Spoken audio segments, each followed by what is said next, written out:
təqdim edə bilərsiniz zəhmət olmasa izləyicilərimiz sizi daha yaxından tanısınlar. Daha çox əfsanə müəllimə kimi tanıyırlar, amma qısaca belə desəm ki, Uğurun anası. Aha. Bir möcüzənin anası. Aha, maşallah, Allah saxlasın. Təşəkkür edirəm. Neçənci ildə dünyaya gəlib Uğur? Uğur 2016-cı ildə may ayının 19-da dünyaya gəlib. Düzdür, çox ağır bir vəziyyətdə dünyaya gəlib. Nə kimi ağır vəziyyət? Ağır vəziyyət, yəni dünyaya gəlmək istəmirdi, belə deyək də ki, yəni ki, o doğum zamanı çox böyük sancılarla dünyaya gəlib, belə deyək, çətin vəziyyətdə dünyaya gəlib deyək. Sizdə xəstəxana şəraitində olmuşdu doğumunuz? Bəli. Orada olub. Bəs nə zaman şübhələndiniz ki, Uğurda autizm spektr pozuntusunun əlamətləri var? Sözün açığı heç şübhələnmirdim. Sadəcə olaraq nitqində problem var idi deyə ondan narahat idim. Ətrafımız da narahat idi. Yəni ki, daha çox ondan narahat idik. Yəni ancaq fokuslandığımız şey Uğurun danışmamağı idi. Bir də ki, davranış problemi idi. O bizi daha çox narahat eləyirdi. Ancaq ona fokuslanmışdıq. Ta ki məktəb yaşı gəlib çatanda artıq orada biraz stopladıq, dayandıq. Bir arxaya çəkilib fikirləşdik ki, bəlkə nəsə bir diaqnoz var. Artıq 6 yaşı bitmişdi. Bir il gec qoyduq biz Uğuru məktəbə.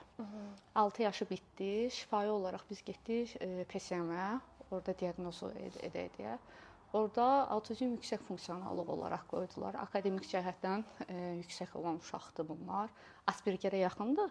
Ancaq ki, sırf Asperger deyil də. Yüksək funksionallığı akademik cəhətdən yüksək olan uşaqlar biliyi yüksəkdir, yəni qavraması yüksəkdir, bu şeyləri yəni bacarır da, sosiallaşmağı bacarır, oxumaqdır, yazmaqdır, bu şeylər yüksək olan uşaqlara, yəni autizm yüksək funksionallıq deyirlər. Bizə bu diaqnozu qoydular. İlk 6 yaşında diaqnoz qoyuldu. Bəli. Bəs 6 yaşına qədərki dövrdə terapiyalara, seanslara getmisinizmi? Əlbəttə ki, biz bunları kəsməmişik. Bir il aralığında bizdə kəsintilər olub. O da ki, 6 ay getdik, dayandıq. O 1 il aralığında oldu. Ondan sonra artıq davamlı olaraq getdik. Gördük ki, o 1 il aralığında 6 ay gedib dayanandan sonra 1 ay sonra artıq biz onu hiss elədik ki, Uğur geriləməyə başlayır. Biz artıq başladıq davamlı olaraq getməyə. 2 il yaşam proqramı ilə Uğur. Neçə yaşında başlamısınız seanslara? 3 yaş yarımdan başlamışıq. 3 yaş yarımdan. Bəs 3 yaş yarımına qədərki dövrdə nələr edirsiniz Uğurla bərabər? Normal oyunlar, özü oynayırdı. Yəni ki, mən o qədər ağlamırdım ki, İlk uşaq uşaq da belə də olmalıdır. Ətrafda hər zaman elədik.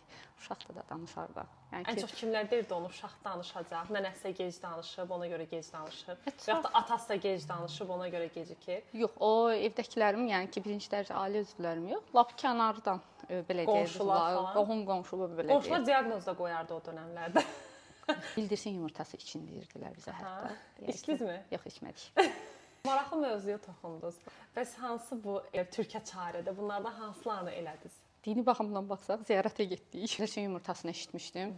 Yəni hamı söz deyirdi ki, ay qız gör, bildirsin yumurtası yeyib falan uşaq ki, onu çox yeyib, içib, yəni ki, çiğ də olsa içib, özünə gəlib, danışıb, dil açıb. Belə şeylər bunlar olub bizdə. Yəni eşitmişəm, almışam hətta, amma yedirməmişəm.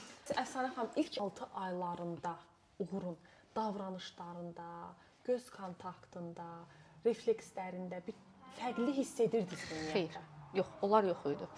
Uğur 2 yaş yarımında apendisitdən əməliyyat olundu. Apendisit partladı, elə bil. Ondan əməliyyat olundu.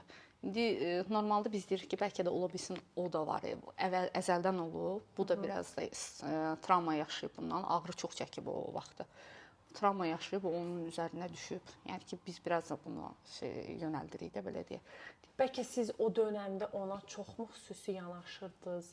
Bəzən olurdu uşaqlar hər hansı bir ağır xəstəliklər keçirəndə, əməliyyat olanda, valideynlər uşağı ilə daha belə ehtiyatla hərəkət edirlər ki, ağlamasın, ağrıyar. Ay, sağ ol. Hər şey verim eləməsin. Məsələn, yəni, yox deməyək ki, pis olar, incinər. Bəlkə sizdə bu qədər xüsusi yanaşması ola bilərmi? Ola bilər. Yəni ki, olubdu da, yəni ola bilər yox, olubdu belə bir şeylər, yəni fakt olaraq olubdu. Yəni birdən səs yazmaz biabırçılıq olaraq axırdı ki, yarım saat danışır. Uğur. Hətta terapiyalara aparmısınız? İlk dəfə olaraq psixoloq, duyub bütünləmə, loqoped. Onlar olub bizdə. Bəs özünüz araşdırırdınızmı? Yəni ümumiyyətlə bununla bağlı nitq inkişaf ləngiməsi necə olur və yaxud da ki, uşağın nitqi ləngirsə səbəb nədir? Bununla bağlı araşdırmalar edirdinizmi? Yox, sözün açığı eləmirdim. Ancaq ki, etdiyim şeylər olubdu ki, müəllimin verdiyi tapşırıqları vaxtı-vaxtında yerinə yetirməyə çalışmışam. ki, bu ikili şəkildə işlənilirdi. Üçlü şəkildə belə deyək, uşaq, müəllim, bir də ki, valideyn belə deyək də ki, üçlü şəkildə işlənilirdi. Müəllim tapşırıq verir bizə. Biz o tapşırığı müəllimə qaytarmalıyıq əlbəttə ki, uşaqda inkişaf olsun deyə. Ki bunları edirdim mən daha çox. Həvəsli idim də bir tərəfi. İndi özüm də müəllim olduğuna görə bilirdim uşağın dilindən azad. Nə üzrə müəlliməsiz? Musiqi müəllimiyəm mən. Ha, çox gözəl. Müəllim də bir tərəfi pedaqoji işim olduğuna görə, yəni ki, daha rahat gəlirdi mənə, çətin gəlmirdi həqiqətən də ki. Həm də uğurla çalışırdım ki, evdə də bu artıq gördüm ki, bizim üçün yəni uğurda bir qeyri-adilik var. Başladım evin içində uğurla bir çox işləri görməyə, bərabər onunla görməyə, yemək bişirməyə. O yemək bişirməyi çox sevir, həddindən artıq çox xoşlayır. Daha çox sevdiyi yemək kotletdir. Kotlet həvəskarımızdır. Mən evdə yemək bişirirəmsə, gələcək kömək eləyəcək hər cür hər şeydə. Yəni ki, özü belə bir uşaqdır. Yəni deyim ki, şeyi yoxdur da, yəni passiv bir uşaq deyil, aktivdir. O aktivliyi yaratmışıq belə deyə. Passivliyi var idi, passivlikdən aktiv. Necə yaratdınız o aktivliyi? Özümlə bərabər. Yəni ki, özüm onu cəlb etməyə çalışdım. Komandalar verərək. Təbii ki, psixoloqlarımızın sayəsində, müəllimlər sayəsində onlar yol göstərdilər ki, nəyi necə etmək lazımdır. Mən də onların dediklərinə əməl edərək. Bəs krizlər keçiribdimi? Çox. İndi də məsəl üçün hal-hazırda vaxt-vaxtdan tutan krizlər olur. Hansı momentlərdə olur? Elə vaxt olur ki, bir şey olur və biz buna etiraz edirik də. Başlayır onda özünü krizə vurmağa. Nə edir məsələn o momentdə, nə edir? O yanımızda ikimiz olsaq, biz ikimiz olsaq, mənə zərər də verə bilər yeri gələndə, özünə də verir. Amma o sırada artıq onu qucaqlayıram və onun yanında olduğunu hiss elətdirirəm ki, yanındayam, qorxma, heç nə yoxdur. Hər şey yaxşıdır, ana yanındadır, ana da, ata da səni sevir. Və bunları belə deyim. O necə reaksiya verir? O sakitləşir. Artıq onun belə deyim də dilini tapmışsa yəni. Oyla sakitləşir. İstər o məktəbdə də məsəl üçün elə bir vəziyyət tutanda da, düzdür, elə çox tutmur, 1-2 dəfə tutub. Elə olanda da məsəl üçün getmişəm, qucaqlamışam, yanında olduğumu hiss elətdirmişəm, sakitləşdirmişəm. Daha sonra isə tədrisə başlayıb. Birinci sinifə başlayanda hansı çətinliklərlə üzləşmisiniz belə deyək? Məndən qorxması dərs. İndi də hal-hazırda arada sırada bu proseslər baş verir. Amma yox, o ilə artıq yavaş-yavaş yoluna düşür. Uşaqlarla ünsiyyəti necədir? Normal, yaxşı. Uşaqlar ümumilikdə çox istəyirlər uğuru. Məktəb belə deyək ki, ümumilikdə çox istəyir uğuru. Yəni ki, mənimsəyiblər uğuru belə deyək də ki, uğura tam belə deyim, yoluxucu bir xəstəlik kimi baxmırlar. Belə deyim, ətraf belədir də əslində. 50% deyə belədir, 50% olsun. Amma məktəb tam başqadır bizim üçün. Məktəb ikinci ev kimidir bizim üçün həqiqətən də. Ki, necə deyim, mənimsəyibdir, istər müəllimləri olsun, istər məktəbin şagirdləri olsun, hər kəs bizi mənimsəyibdir və bilirik ki, uğur xəstəlik bir uşaq, xəstə uşaq deyil, xüsusi bir uşaqdır və bunu mənimsəmələri bizim üçün çox böyük bir avantajlı və çox böyük bir ümid yeridir də. Yəni ki, fakt olaraq belə bir uşaqlar çox vaxt cəmiyyətə çıxarma bilmirlər valideynlər. Bəli, cəmiyyətə çox çətinlik yaşayır. Çətinlik yaşayır, sosiallaşmağında, adaptasiya olmasında çətinlik yaşayırıq bunlarla. Amma ki, yox, o sarıdan şanslı olmuşuq həqiqətən də. Məsələn, avtobusda, ictimai nəqliyyatda və yaxud da ki, çöldə mağazada ola bilər. Yəni cəmiyyət içərisində krizləri tutduğu zaman siz nə edirsiniz, necə reaksiya verirsiniz? Ətrafdakı insanların sizə qarşı reaksiyası necə olur? Yəni bunu mən bilmək istərdim. Ətraf zaten həmişəki kimi, yenə deyirəm, cəmiyyətin qınıyırlar. Cəmiyyətin 50% bizi qəbul eləsə də, 50% qətiyyəti bizi qəbul eləmir. Xəstə baxışlar kimi baxır, bu uşaq niyə çölə çıxdı? Anasan niyə baxa bilmirsən? O baxışlar, o istərsən dilə də gətirənlər var və yaxud da ki, toxunanda istərsəmiz toxunanda yoluxucu kimi belə eləyib bir baxışları da görürük. Biz bunların hamısını görürük. Yəni hal-hazırda bu gün məsəl üçün xəstəxanaya getmişik. Xəstəxana yenə uğur kiməsə toxundu və toxunduğu anda o insan ondan çəkindi. Amma sizə pis təsir edir bu. Eləyir. Nə də olsa anayam və o mənə emosional bağım çoxdur övladıma qarşı. Bir ananın övladı ilə arasında emosional bağ çox olduğuna görə istərsən eləyir o. Bəs o insanlara indi məsələn burdan nə tövsiyə eləmək istərdiniz? Empatiya etmələrini istərdim. Uğurun yerinə özlərini qoymaqlarını istərdim. Yəni maşallah, yəni uğur çox sosialdır. Yəni cəmiyyətə artıq inteqrasiya olub, yəni ifadə edə bilir öz fikirlərini, həm sözlü şəkildə, həm jestli şəkildə. Təbii ki, burada sizin rolunuz çox böyükdür. Ailə olaraq sizin də, atasının da. Həqiqətən də siz çox güclü insansınız ki, bu problemləri aşa bilmisiniz. Valideynlərə bununla bağlı cəmiyyətdə sosiallaşdırması üçün, yəni uşağı sosial böyütməsi üçün nə kimi tövsiyələr vermək istərdiniz ki, hələ xüsusda indiki dövrdə, indiki asosial olan bir dövrümüzdə, pandemiyadan çıxmış bir insanlar olaraq biz hamımız çünki asosiallaşmışıq. o həmin valideynlərə nə kimi tövsiyə vermək istərdiniz? Nə etsinlər ki, uşaqları sosiallaşsın? Ailə içərisində, əgər uşağında hər hansı bir diaqnoz varsa, ailə içərisində ailə bunu qəbul etməlidir. Birinci növbədə, daha sonra isə cəmiyyətə qəbul etdirməyə çalışmalıdır. Özləri qəbul edə bilmədikdən sonra cəmiyyətə nə etsələr də onu qəbul etdirə bilməyəcəklər. Bəli. Birinci burada bunu ikna etməlidirlər. Yəni ki, beyində bunu qəbul etməlidirlər, daha sonra cəmiyyətə. Analar heç vaxt pes etməsinlər və yaxud da ki, ruhdan düşməsinlər qətiyyətlə.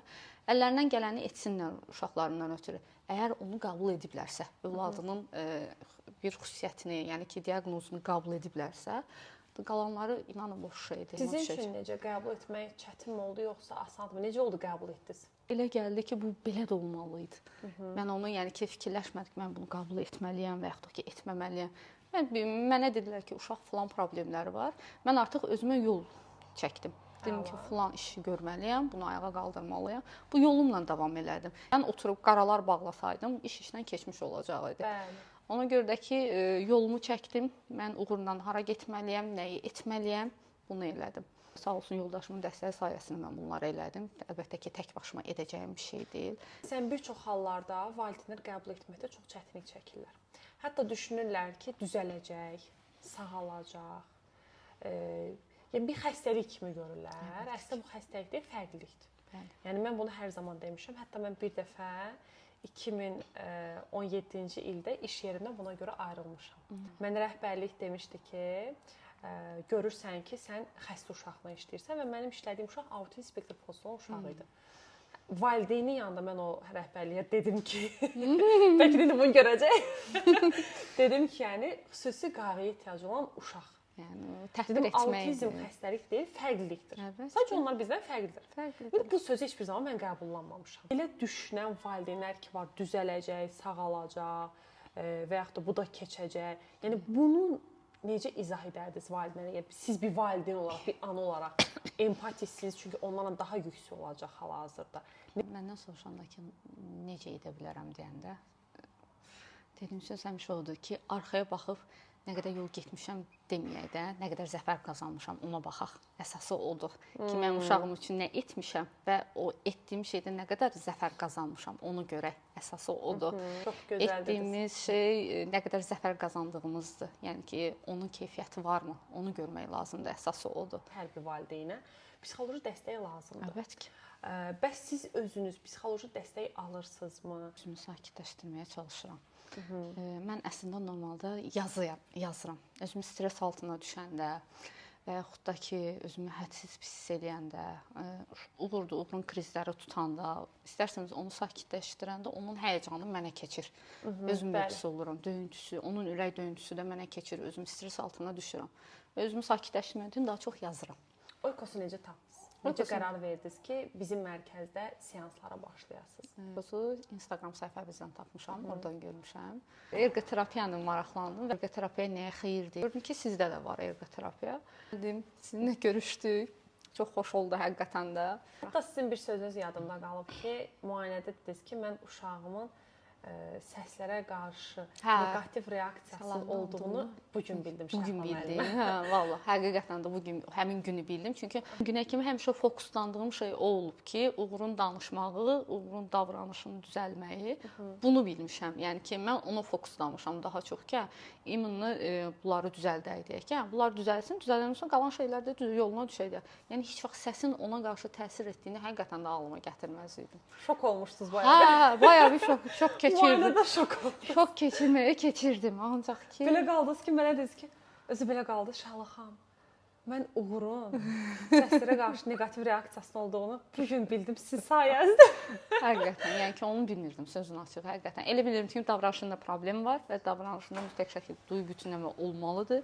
Əlbəttə ki, bütün istər psixoloji ləngimədə, istər nitqi ləngimədə, bunlarda duyu bütünləmə, autizmdə də duyu bütünləmə mütləq olmalıdır. Mən onu bilirəm. Amma ki, sırf səsə qarşı olduğunu bilmirdim. Doğrudan bilmirdim. Yəni ki, o biraz mənə şoka salmalı. Şaşırtdınız. Psixoloq mütləq ailəyə dəstək olmalıdır, psixoloji dəstək olmalıdır. Mütləq şəkildə. Çünki xüsusi qayğı ehtiyacı olan uşağın valideyni olmaq çox çətindir. Bir dəfə mənə valideyn gəldi, deyir Şalaxam, bir çox kitabları oxudum valideynlərə aid. Hamısında deyir ortaq bir dənə söz var idi. Səbirli olmaq. Son olaraq valideynlərə və mütəxəssislərə nə kimi tövsiyə vermək istərdiniz? Mütəxəssislərə əstəğfurullah. Heç nə deyə bilmərəm. Onlar daha belə deyək də ki, bizdən biliklidirlər. Amma valideynlərə praktik olaraq ki, birinci növbədə bütün kitablarda, bütün mütəxəssislərin dediyi kimi səbirli olmaq o düzgündür. Əlbəttə ki, səbirli olmalıyıq. Bəzən səbrimizin bitdiyi an olur, pik nöqtəyə gəlib çata bilirik. Həmin anda sakitcə oturmaqlarını tövsiyə edirəm. Sakitcə oturub özlərini sakitləşdirməyini. Çünki səbir bitdiyi anda gözümüz bəzən heç nə görməyə bilir. Yəni ki, o vəziyyətə gəlib çıxa bilirik də. Əldən ayaqdan çıxırıq belə deyək də, konkret o şeylər olur. Amma ki, sadəcə olaraq uşaqdan uzaq durmağı, bir də ki, tək qalmaqlarını, yəni ki, tövsiyə edirəm ki, sakitləşsin. Sakitləşəndən sonra isə ondan sonra uşağa yaxınlaşmağını tövsiyə edirəm. Məqsədimiz nədir? Övladımıza normal bir gələcək, sağlam bir gələcək verməkdir və sosiallaşmağını öyrətməlidir. Biraz ağır olacaq cümləm. Həmişə o sözü öz-özümə deyirəm. Neçə evdəkiləri də deməmişəm, bilmirlər. Mən sabahsı gün başımı yerə qoyanda və arxama baxanda övladım bilsin ki, mənim anam və yaxud da ki, atam mənim üçün nələrsə etdi və məni cəmiyyətə qazandıra bildi. Mən gözüm arxada getməyəcək. Əsasım mən özünü sərbəst şəkildə idarə edə bilsin. Əsas. Ən önəmlisi zaten. Əlbəttə. Ən önəmlisi. Əsasıdır. Çox sağ olun Əfsanə xanım. Çox maraqlı oldu. Mənim üçün də maraqlı. İnşallah sizə uğurlar arzulayıram. Təşəkkür edirəm. Ailə olaraq daima xoşbəxt olasınız. Çox sağ olun. Daima ailənizlə birlikdə can deyib can eşidəsiniz. İnşallah uğur siz həyatda varkən də, həyatda, cəmiyyətdə öz yerini tapa bilsin. Sizə uğurlar arzulayıram bu çətin yolda. Müvəffəqiyyətlər arzulayıram. Təşəkkür edirəm. Təşəkkür edirəm. Mən təşəkkür edirəm ki, bu klip əslində məndən çıxır sizə. Yəni ki, onu bir etiraf Çox maraqlı oldu. Həqiqətən təklifim. Amma bunun davamı da olacaq. İnşallah. Təklifimi qəbul etdiyiniz üçün təşəkkür edirəm. Qonaq etdiyiniz üçün təşəkkür edirəm. Buzovna filialından tanış olmuşum. Gözəl idi. Buranın tam başqa bir havadır. Çox gözəldir həqiqətən də ki. İşiniz uğurlu olsun. Daim axarlı olsun. Çox sağ olun. İnanıram ki, mənim üçün də daha yaxşı olacaq Oykos və bir başqa hamı üçün də bir belə deyək ki, daha yaxşı olacaq. Həmişə dediyim bir söz var, sonunda da statuslarım, videolarımın altında da o sözü deyirik uğurla. Hər zaman ümid var. Ümidimizi üzməyək. Düzdür. Təşəkkür edirəm. Siz sağ olun. İnşallah gələn həftələrdə görüşənədək. Sağ olun. Qəşəng oldu ya. Hə. Şəkər danışdı.